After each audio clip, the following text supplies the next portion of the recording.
Jadi yang dipakai negara lain tuh ada salah satunya punya saya. Itu senangnya minta ampun sampai meleleh air mata nengoknya. Dari kain pantang ini bisa meluas sampai ke menjuru dunia.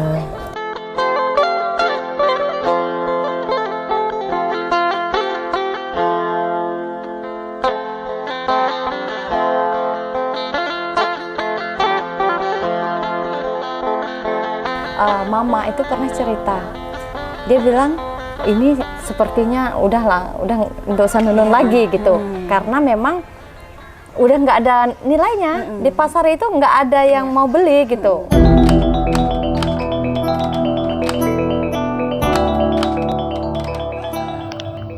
Tenun ikat sintang sempat viral setelah dikenakan Presiden Jokowi dan pemimpin delegasi konferensi tingkat tinggi World Water Forum ke-10 di Taman Budaya Garuda Wisnu Kencana, Bali.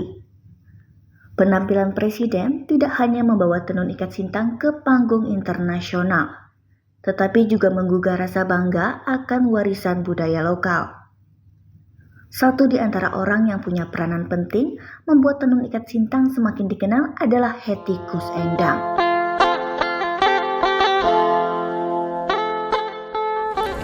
Tribuners, sekarang kita berada di rumah belajar kain pantang sintang, dan di rumah kain pantang sintang ini kita bisa mengenal kain pantang yang ada di Sintang dan juga pewarnaan dari kain pantang Sintang.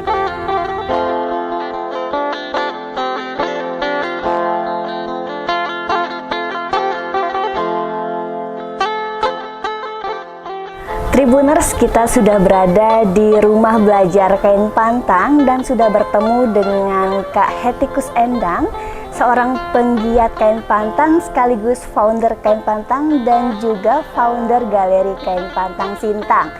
Oke, nama lengkap saya Hetty Koes Endang, tapi memang tapi saya bukan artis ya.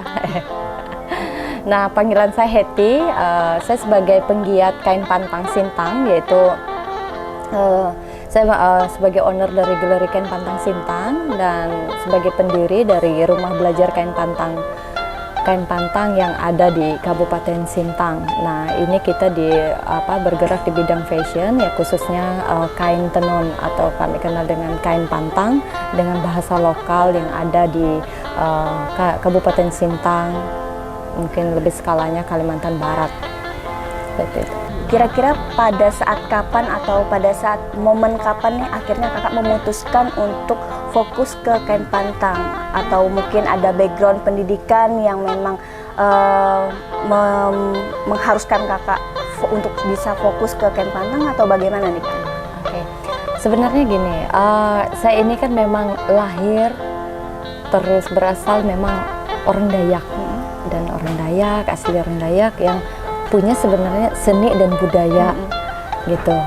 Nah, saya melihat dulu sejak saya kecil, saya sering melihat orang tua saya itu sering main kecapi, ya, main kecapi dan segala hal.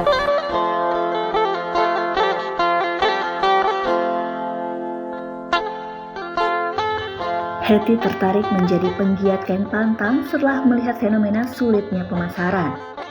Sementara, kain ini merupakan warisan nenek moyangnya secara turun-temurun. Momentum untuk fokus pada pengembangan kain pantang Sintang didapatnya saat menjadi guru penggerak di Lasem. Setelah pulang, dirinya bertekad untuk mengangkat kembali kejayaan kain pantang. Saya pernah melamar sebuah kerja itu sebagai sarjana penggerak di perdesaan. Itu yang diinisiasi oleh Kemenpora, Kementerian Pemuda Olahraga.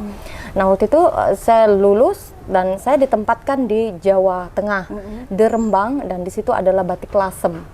Nah, saya melihat bahwa batik Lasem itu dia tumbuh dari dia dari rumahan, home industry, yang dia dari rumahan tetapi dia bisa dikenal secara luas. Akhirnya saya balik ke Kalimantan, 2 tahun saya di sana, saya balik ke Kalimantan. Terus saya bekerja di di lembaga ini koperasi. Saya melihat bahwa ternyata setelah saya balik, saya bertemu dengan melihat mama ini menenun. Terus kok ini saya melihat ini menarik. Ini kayaknya ini bisa dikembangkan dan punya nilai. Nah, Saya lihat ini mulai ditinggalkan karena sulitnya pemasaran. Dulu itu hanya memasarkan ikan tenun ini hanya pergi ke kantor-kantor. Bahkan dari kampung datang ke sini udah mengeluarkan uang minyak, ya, mengeluarkan biaya, tapi itu juga belum tentu dibeli.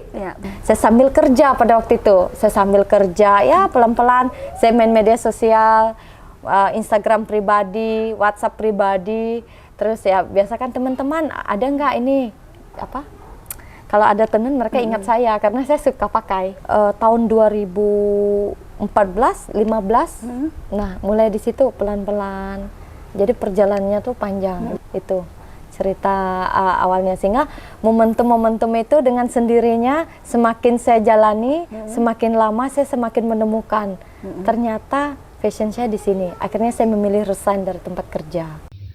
Semula, Hetty menjual kain pantang kepada rekan kerjanya di sebuah koperasi. Hetty juga memposting produk kain pantang di media sosial pribadi miliknya. Berjalannya waktu, kecintaan Hetty ke kain pantang semakin kuat. Hingga akhirnya dia memutuskan resign dari tempat kerja dan fokus ke pengembangan kain pantang. Hetty semakin yakin keputusannya untuk fokus di kain pantang adalah pilihan yang benar setelah kain pantang viral karena digunakan oleh Presiden Jokowi dan tamu VVIP pada gala dinner konferensi tingkat tinggi World Water Forum ke-10 di Taman Budaya Garuda Wisnu Kencana, Bali, Minggu 19 Mei 2024. Nah, saya nggak tahu, tiba-tiba sekitar 15 menit sebelumnya pas Bapak Jokowi keluar, kan ada nonton di Metro TV, ditelepon dari sana, Mbak Hetty itu coba itu nonton di Metro TV, bajunya ibu dipakai oleh Bapak Presiden. Wah, saya syok, saya kaget, wah benar nih. Akhirnya saya lihat itu benar Pak Jokowi pakai baju. Wah, saya itu ya ini saya nggak pernah tahu, ya itu saya kaget. Dan ya karena saya merasa begini, saya di sisi lain saya kaget itu bisa dipakai oleh orang nomor 1 di Indonesia. Itu yang pertama. Kedua, bahwa ternyata produk lokal juga kita punya kualitas ketika kita benar-benar fokus dan benar-benar tulus, memang dari hati. Dan ini perjalanan yang 10 tahun yang saya jalani, yang dengan luar biasa. 1 tahun nggak pernah ada order semenjak COVID, itu hanya dipajang di rumah, itu pernah. Tetapi karena saya suka dan saya cinta bahwa ini adalah pelestarian budaya, harus saya jaga. Saya harus terus konsisten.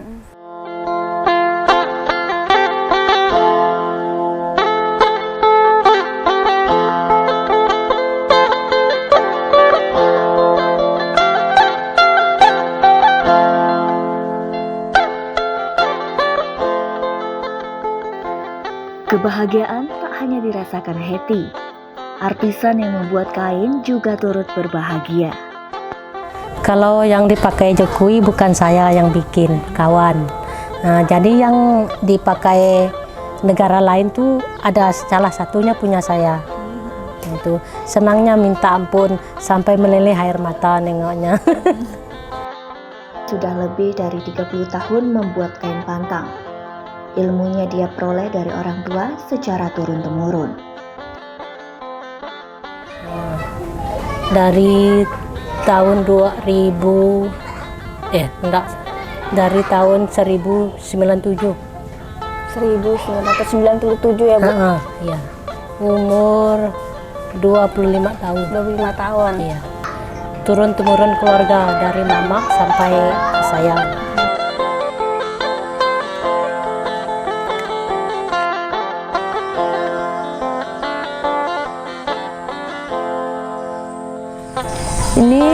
Ini dia donang kerbang. Ini merupakan tumbuhan hutan liar. Jadi memang donang kerbang ini dia memiliki buah yang berwarna merah dan ada bijinya juga. Nah, ini dia memiliki pohon besar di hutan ini. Nah, ini yang baru tumbuh. Biasanya dia kecil, buahnya jatuh, bentuk biji, nanti dia tumbuh kembali. Dan dia mudah sekali untuk hidup di hutan, ataupun kita tanam kembali di tanah-tanah yang memang tanah yang subur. Nah, ini dia seperti contohnya. Donang kerbang ini pewarnaan alami yang ada di kain pantang yang kita bisa melihat warna-warna coklat. Nah, kemarin yang seperti dipakai oleh Bapak Jokowi, nah inilah dia daun yang digunakan, dan ini cukup direbus. Nah, ada beberapa racikan-racikan artisan yang kita pakai dengan menggunakan daun-daun angkerbang ini.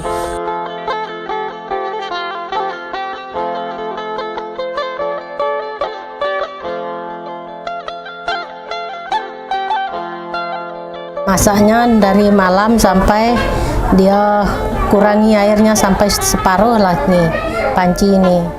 Habis itu besok paginya baru kita pewarnaan, mencelupkan. Benang nih kita rendam dulu malam-malam, habis itu kita peras, baru kita masukkan sampai air ini berbuih banyak, baru kita masukkan benang. Itu dia. Bu, ini masaknya berapa lama dan menggunakan apa aja dan bahannya apa saja, bisa disebutin? Bahannya daun kerbang, itu jangau dengan kapur sirih tuh. Nah, kapur sirih itu terbuat dari tengkuyung sungai. Itu dia. Kapur sirih pengunci warna. Bu, proses masaknya berapa lama dan menggunakan apa aja, Bu? Kayu. Proses masaknya kurang lebih 3 jam menggunakan kayu api. Bu, hasil yang diwarnain warna apa? Warna coklat. Dalam prosesnya itu berapa kali, Bu, bisa disebutin? Kalau prosesnya kita itu tergantung mau warnanya sampai mana. Bisa sampai 5 kali, 6 kali, meskipun sampai 12 kali. Proses ini bisa memakan waktu berapa lama sampai benar-benar sempurna? Sampai 2-3 hari. Ya. Sampai bisa ditenun? Iya, sampai bisa dia mau warnanya, kita mau bagaimana warnanya, maunya kita. Oh, ini prosesnya setelah direndam, dijemur atau gimana, Bu? Dijemur, diangin-anginkan.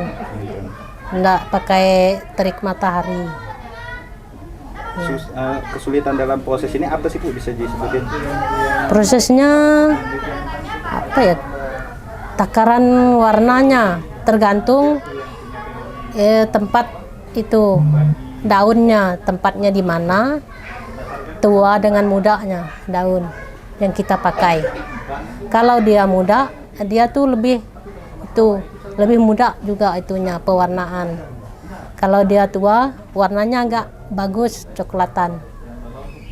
Bahan bakunya ngambil dari mana, Bu? Dari hutan.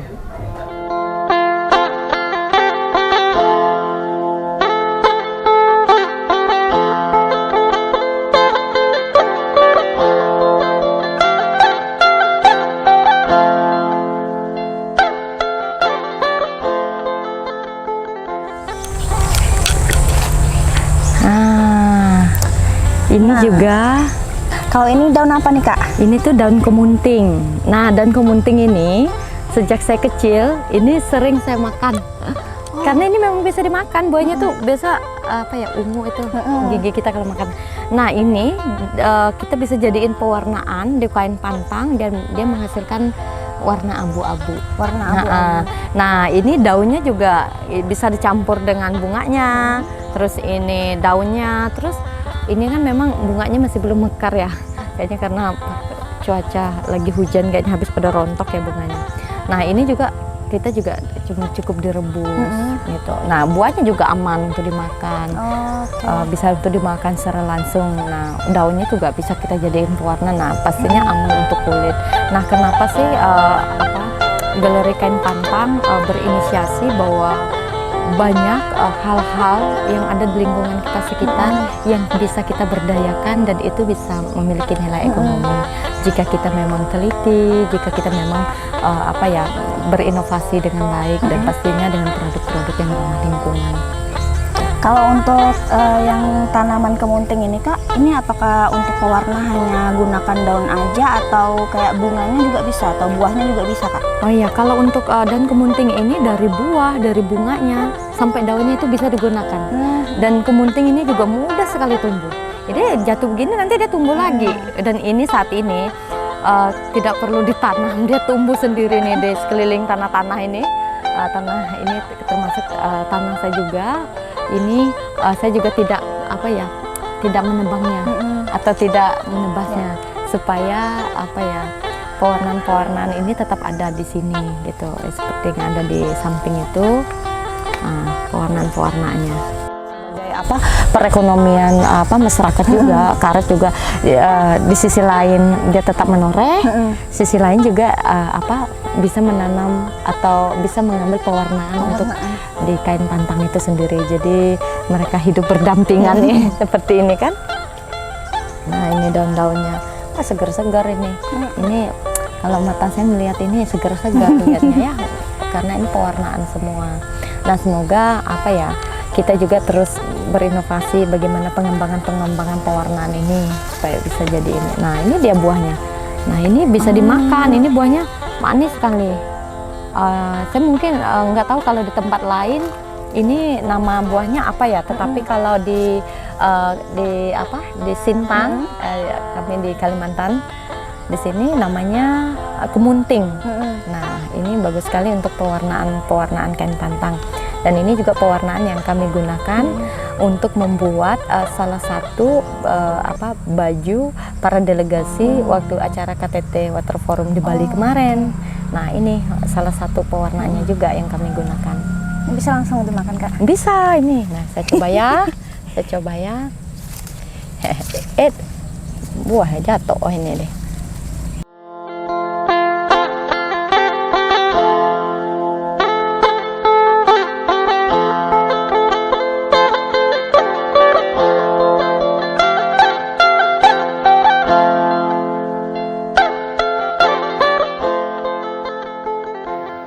Windy Prihastari, Ketua PJ Dekranasda Kalbar, menyampaikan kebahagiaannya terkait kain pantang Sintang yang semakin mendunia. Windy menegaskan komitmennya untuk mengangkat wastra Kalimantan Barat hingga ke seluruh dunia. Nah, itu yang sangat membanggakan Kalimantan Barat, karena dari sekian banyak tenun seluruh Indonesia yang sudah dikurasi dari awal dan sudah terpilih, itu yang dipilih adalah Kalimantan Barat, khususnya tenun ikat Sintang. Nah, memang dari segi promosi dan kemudian perkenalan tenun-tenun Kalimantan Barat ini sudah sangat banyak diminati ya, dan menggambarkan bahwa bukan hanya secara nasional, bahkan internasional sudah mengakui bagusnya wastra Kalimantan Barat, khususnya tenun-tenun yang ada di Kalimantan Barat. Beberapa wastra kita sudah mendapatkan penghargaan baik di Inacraft maupun di Krianusa. Yang pertama itu kemarin ialah tenun sidan, merupakan best product pada penghargaan di Krianusa. Kemudian selanjutnya kita memperkenalkan tenun ikat Sintang. Nah itu memang harus kita kenalkan dengan cara kita memakainya sendiri dan memberikan edukasi ke masyarakat bahwa yang pada zaman dulu tenun-tenun ini hanya bisa dipakai dan dipajang sebagai hiasan dinding atau taplak meja. Nah, ketika kita memanfaatkan sumber daya manusia yang ada melalui desainer lokal, itu menjadi barang yang sangat menarik dan bisa mendapat nilai tambah untuk tenun tersebut, dari pakaian, fashion yang biasa kami sering lihatkan ya, maupun dengan barang-barang kria. Di antaranya ada yang jadi tas, ada yang jadi sepatu, ada yang jadi topi dan lain-lain. Dan itu terus-menerus harus kita lakukan. Tentunya saya sebagai Ketua Dekranasda dan sebagai Kadis yang membidangi di bidang pengembangan ekonomi kreatif wajib untuk melakukan itu semua. Baik, Bu. Nah, ini Jo juga pengen bertanya nih, kira-kira untuk kedepannya, ini bagaimana proses ataupun mungkin bagaimana upaya untuk melestarikan tenun ikat dan bagaimana pula untuk upaya menjualnya agar penenun di Kalimantan Barat ini semakin makmur dan juga wastra di Kalimantan Barat ini semakin banyak digemari oleh masyarakat luas nih. Iya, tujuan kita yang pertama memang dalam rangka meningkatkan perekonomian masyarakat Kalbar sendiri melalui UMKM dan khususnya para perajin dan pelaku ekonomi kreatif yang membindangi tersebut ya, khusus di fashion, di wastra dan kriya ya. Nah, itu tentunya kita bersama-sama bersama stakeholder yang lain. Sekarang juga sudah banyak program-program pendampingan dari berbagai macam BUMN, BUMD untuk mendampingin para perajin-perajin dan juga untuk melestarikannya, melestarikan dalam hal termasuk di dalamnya mempersiapkan para perajin-perajin yang muda-muda dari generasi muda. Salah satu contohnya adalah salah satu pemuda kita yang berhasil untuk mewakili Kalimantan Barat di tingkat nasional, yaitu pemuda pelopor. Di tingkat peloporannya itu yang bersangkutan sebagai perajin tenun sidan, dan tidak hanya itu juga yang bersangkutan membuka sekolah belajar di dalam memberikan edukasi kepada masyarakat di sekitarnya. Itu ada yang dari kecil sampai dari yang sudah berumur. Dan saya minggu lalu baru saja ketemu sama para perajin-perajin yang memang membuat tenun-tenun tersebut sejak dari dulu. Baik. Nah, ini bagaimana dari peran pemerintah juga nih Bu dalam mendampingi atau mungkin pengembangan dari tenun ikat di Kalimantan Barat, Bu? Iya, kita selalu membuat program-program untuk mendukung hal tersebut ya. Salah satunya yang kita bikin minggu lalu itu workshop tenun di Kapuas Hulu yang kita adakan di Badau. Nah, jadi para perajin, penenun, ibu-ibu perajin itu kita bawa ke Badau, ke daerah perbatasan, dan di sana kita berikan pengetahuan bukan hanya untuk meningkatkan kualitas hasil tenun, tetapi sampai dengan hasil dari tenun itu yang didesain sehingga mendapat nilai tambah. Dan kita menghadirkan berbagai narasumber yang kompeten. Kemudian di sana juga kita mulai mempelajari dari sejak perebusan daun yang itu merupakan pewarna alami, kemudian bagaimana agar warna itu tahan sampai dicelupkan benang, kemudian dikeringkan, benangnya digulung sampai dengan menenun dengan baik, dan kemudian dilanjutkan dengan bagaimana cara membuat tenun ini menjadi suatu nilai tambah bagi tenun tersebut yang bisa dijual kepada masyarakat. Dan kami berharap selain apresiasi kita terhadap perajin-perajin yang selama ini telah berjuang mengenalkan sehingga wastra kita dikenal oleh masyarakat nasional maupun internasional, itu juga sebagai program pembinaan kita terhadap mereka agar bisa mendapat lebih dari yang mereka hasilkan sampai saat ini. Baik, dan sejauh mana nih Bu kira-kira peran dari pemerintah dalam membantu para penenun ataupun mungkin artisan dalam memasarkan produknya ke pasar internasional, Ibu? Iya, tentunya melalui Dekranasda Kabupaten Kota kita bekerja sama dalam mengikuti pameran-pameran baik itu di nasional maupun di internasional, dan pameran itu bukan hanya secara offline ya, tapi juga telah kita lakukan sejak 2020 ada platform yang menjual secara online. Nah, di situ juga kita menghadirkan fasilitasi narasumber jika ingin bertanya dari mana dan bahan apa serta pewarna apa yang ada di sana. Termasuk di Dekranasda ini pada saat ini kita sudah memfasilitasi ketika ada kunjungan dalam jumlah besar, kita memfasilitasi seorang desainer ya yang ada di Kalimantan Barat, baik itu desainer yang sudah terkenal maupun memberi kesempatan para desainer-desainer muda agar bisa melayani dan memberikan fasilitas kepada pengunjung. Kadang-kadang kan ini kan kainnya selembar gini ya, belum tahu mereka ini bisa dibikin apa. Nah itu langsung bisa didesainkan. Bahkan dengan jasa jahit langsung yang nanti hasilnya dikirim juga bisa nanti. Oke, jadi ibaratnya on the spot di Dekranasda, wisatawan atau pengunjung tidak bingung lagi membuat model seperti apa, disesuaikan dengan keinginan, dan tentunya biasa kalau desainer kan dengan karakter ya. Baik.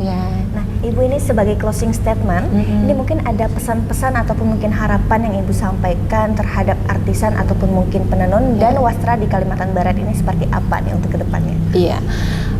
Dalam memperkenalkan, kemudian mengembangkan potensi wastra di Kalimantan Barat, ini tentunya tidak bisa dilakukan sendiri-sendiri, harus dilakukan bersama, kolaborasi dan sinergi, tentunya secara pentahelik. Saya berterima kasih terhadap semua pihak yang telah ikut membantu dalam memperkenalkan wastra di Kalimantan Barat, kebanggaan di Kalimantan Barat yang sekarang ini sangat diminati oleh masyarakat, bukan hanya secara nasional, bahkan internasional. Kita harus menjaga kualitas dan mutu dari wastra kita sendiri, yaitu dengan menjaga kelestariannya, mempersiapkan regenerasi dari perajin-perajinnya, dan yang tidak kalah penting harus sering mempromosikan wastra ini, baik mempromosikan melalui kegiatan-kegiatan, acara-acara, maupun langsung dipakai sendiri sehari-hari. Jangan bosan untuk mempromosikan wastra dari Kalimantan Barat, karena kalau kita tidak show up, tidak mempromosikan, tidak akan dikenal dan tidak akan majunya perkembangan dari wastra Kalimantan Barat. Karena kita di sini ingin mengembangkan UMKM yang bergerak di bidang wastra, di bidang kriya, dan di bidang pelaksanaan hasil-hasil kerajinan yang lain. Untuk itu mari bergerak bersama memperkenalkan wastra Kalimantan Barat dan menjadikan salah satu sektor perekonomian di Kalimantan Barat yang menjadi salah satu sektor andalan.